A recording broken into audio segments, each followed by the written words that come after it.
Selamat datang di negeri Wakanda, negeri penghasil sawit terbesar di dunia. Namun warganya kesulitan mencari minyak goreng. Saking panjangnya antrian minyak goreng di Pemalang, Jawa Tengah, sampai-sampai yang mengantri bukan lagi orang, melainkan sandal.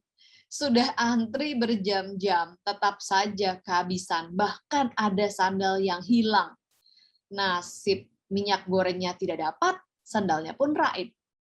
Kemarin ini saya ngobrol cukup lama dengan produsen minyak goreng. Jadi saat ini dengan kenaikan harga CPO yang terus menanjak, harga modal untuk memproduksi minyak goreng sudah di atas Rp17.000.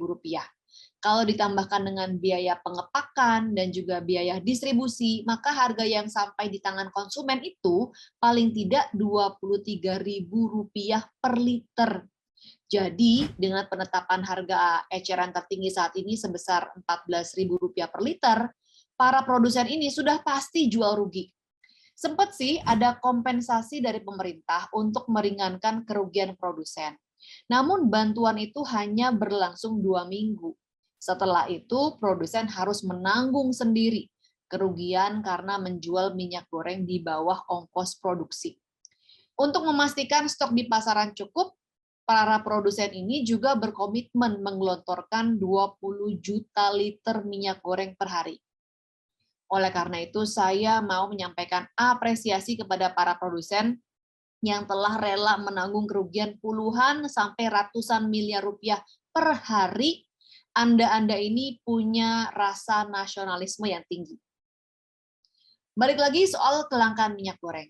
Kalau kita memakai perhitungan kasar, bahwa kebutuhan minyak goreng per orang per bulan itu 1 liter, maka kebutuhan dalam 1 bulan untuk seluruh rakyat Indonesia adalah 270 juta liter per bulan. Nah, kalau kita bagi dengan 30 hari, maka kebutuhan untuk 1 hari adalah sekitar 9 juta liter. Saat ini para produsen menggelontorkan 20 juta liter per hari. Artinya stok di pasaran harusnya lebih dari cukup.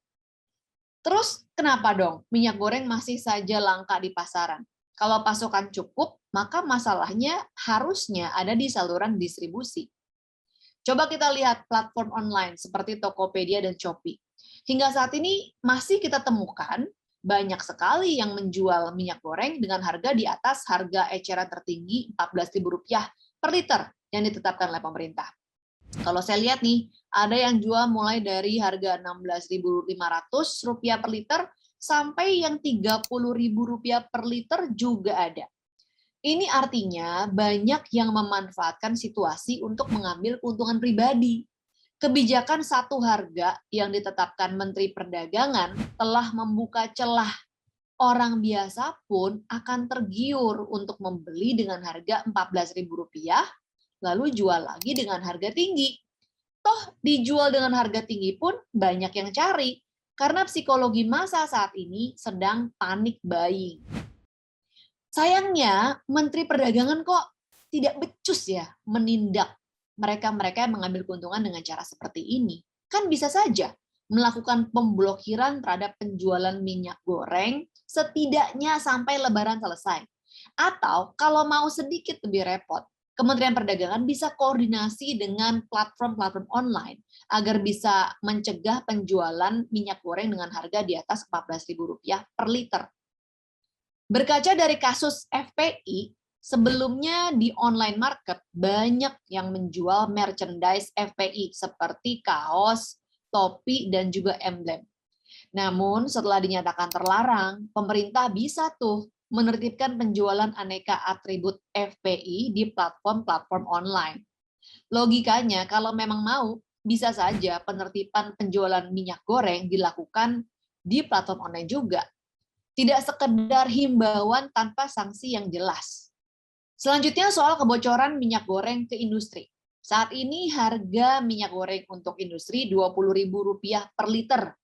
Jauh sekali perbandingannya dengan harga minyak goreng untuk konsumen retail yang hanya Rp14.000 per liter. Sangat mungkin memang ada alokasi minyak goreng untuk retail yang kemudian lari ke industri. Untuk itu seharusnya Menteri Perdagangan melakukan audit kepada industri-industri tersebut. Kalau perlu, terjunkan Satgas Pangan untuk mengecek industri-industri itu. Kebijakan Menteri Perdagangan sudah gonta-ganti beberapa kali dalam waktu yang sangat dekat untuk menstabilkan baik pasokan maupun harga dari minyak goreng. Mulai dari minyak goreng satu harga, kemudian domestic market obligation 20%, lalu baru-baru ini naik lagi ke 30%.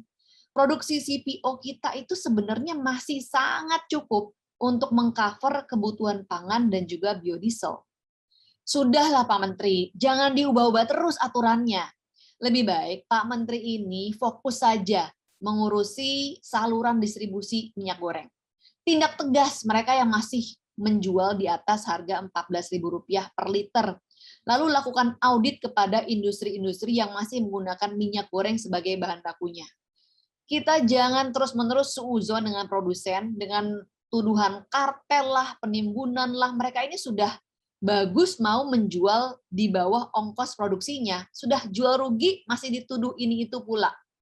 Terakhir, buat emak-emak, stop panic buying.